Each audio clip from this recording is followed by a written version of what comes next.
Hi, we're on the River Kennet, Eastridge Estate, owned by Mr. Evie Hambro. The project we're going to look at is aimed at addressing issues on both the river and the adjacent wetlands of Triple SI. Key project partners are the estate, Natural England, the Environment Agency and the contractors Windrush AEC Limited. We're going to look at the project from the bottom end up. So the first site we're going to look at is the Fish Pass at the bottom of Beat 4.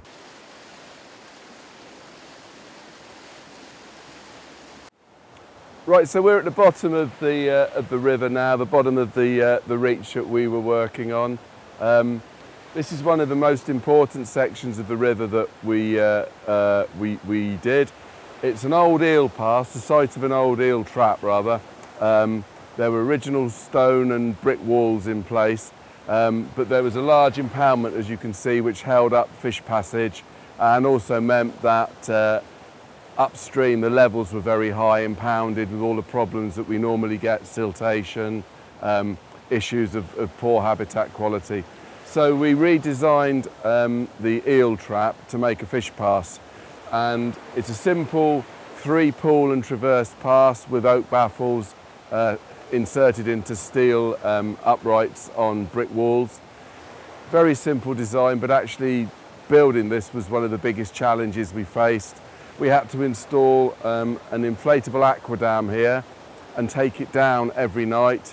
We had something like 9 pumps in there, including several 4- and 5-inch pumps that had to be dragged out each evening, taken away because of the risk of vandalism. So it was a real logistic exercise to get the footings cast in concrete and then build up the brickwork on top of that. So the lads who did that work and did the brickwork were actually laying bricks waist deep in water.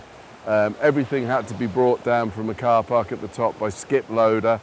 Very slow, very hard work, not an easy site, and that fish pass has now withstood the biggest flows on the Kennet for something like 100 years last winter. No damage, no problems, and as far as we know it's functioning very well.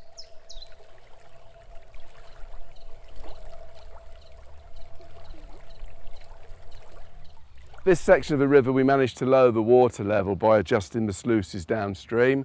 So we're about 300 mil lower than we used to be on water level here, which allowed us to regrade both banks. This side that I'm standing on has been pushed in and bladed over with the machine and then replanted with a wildflower seed mix, which will be ideal for a hay meadow in future years. The far bank was a big elevated bund of gravel which had come from a river past dredging work on the river. We've pushed that flat and moved the river bank probably 3 to 4 metres further out behind a revetment of chestnut stakes and faggots, and you can see also that we've put a lot of woody debris and brushwood through the revetment into the river. It's already started to cause some good local scour. It's hanging up some cress, some forget-me-not, and in the channel where the velocities increase, we've got water parsnip, we've got ranunculus, we've got milfoil already beginning to develop, and a lot of small fish have moved in from elsewhere, and there's probably some evidence of recruitment this year of trout. The one thing which we didn't do, which we were hampered by the access and the availability of material, we were unable to put gravel in there. We had no good source of gravel locally to introduce to the bed as we've done upstream on several sections, and that's probably the weakness of this section. If we'd had a good source of gravel, we'd have put 1,000 tonnes in, and that would have made all the difference. As it is, we're having to wait for the river to recover naturally, squeeze itself in, give it 3 or 4 years, and this will really begin to look very good.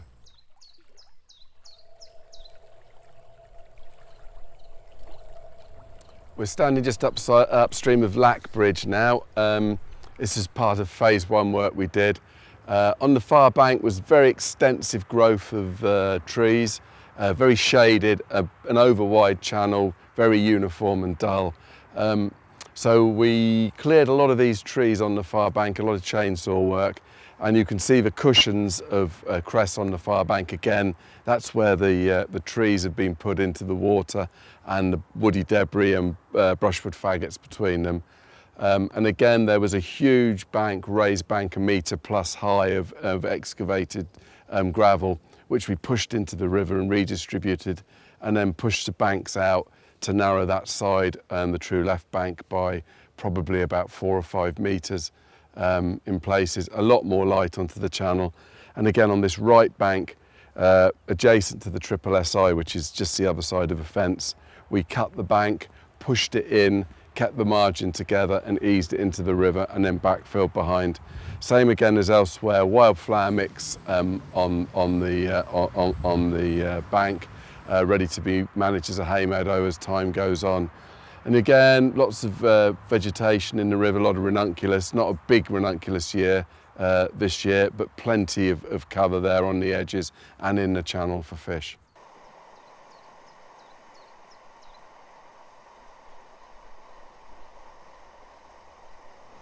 Okay, we're standing at the pump house, big historic structure used to impound water to drive the water meadows, which are now Triple SI meadows.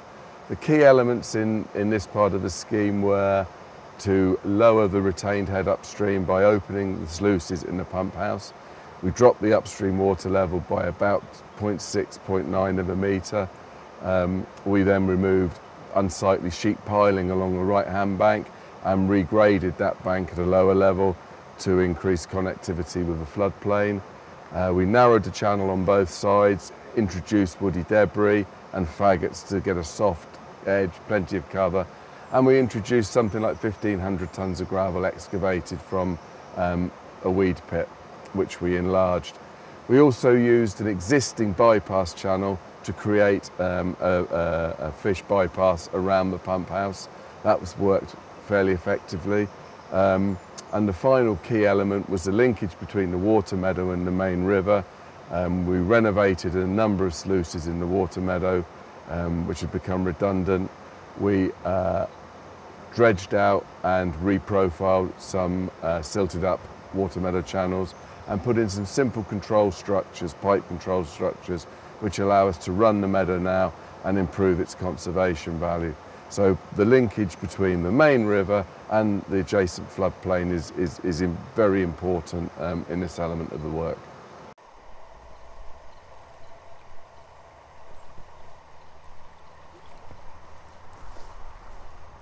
So this is the fourth section of the river. Phase one was the last bit of phase one. We're upstream of Rags Hatches.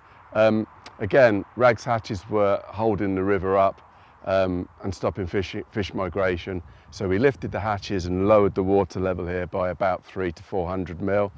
And then pushed in the banks on this side, felled a lot of trees on the other side. You can see a lot of bushy growth there of cress and willow herb where it's gathered around those trees we've pinned in. Nice fluffy edge, narrow the river in, lots of cover.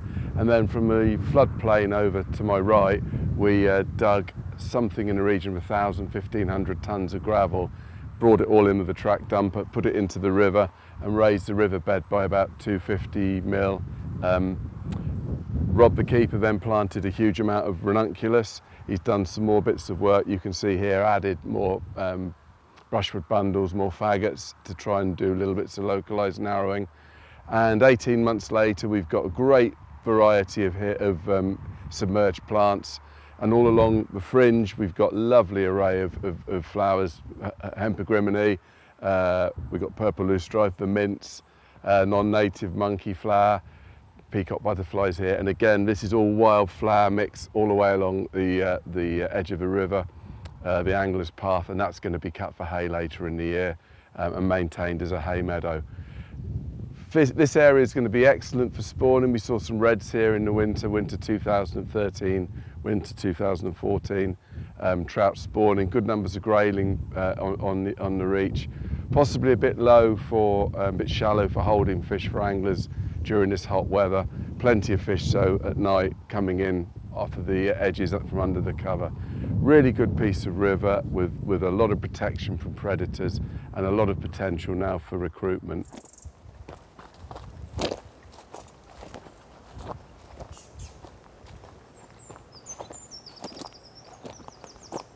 Yep, this top section's been a real success story. So one of the things we did here was to let a lot more light into the channel by felling trees on the bank over here. You can see on the edge there's quite a few bits of woody debris, fluffy edges where we've got brushwood packed in. And then on my left you can see the original line of the channel, and I'm standing on a causeway constructed from the flint gravel from the floodplain, again making more scrapes and faggot bundles either side. So we worked our way back out, building this causeway, which has narrowed the river very, very effectively, and we've got some lovely soft edges now where the faggots are. A lot of juvenile fish in here, a lot of juvenile grayling, they said salmon there, juvenile grayling and trout in the river. Good spawning success. This is a perfect nursery area. So the rods are very keen on coming up here who like fishing for wild fish. And this is one area where no stocking takes place. Towards the top of the reach as well, we've got a bypass on the weir that we've put in, but we can look at that later.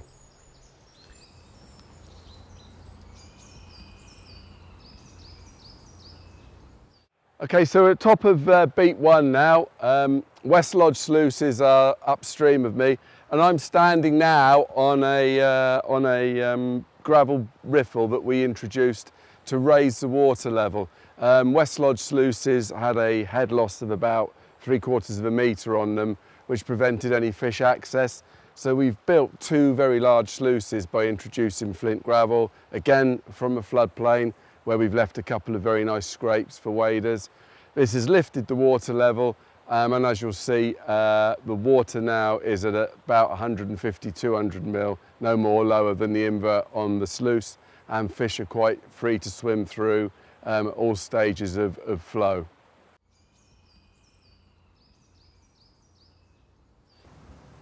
The physical work we've been looking at is just part of a whole change in ethos of the way the estate's running a fishery, moving towards lower stock levels, brown trout only, and working towards self-sustaining stocks of wild brown trout and grayling. It's obviously going to take a while, but already this year we've seen good recruitment of small brown trout and grayling which haven't been here before.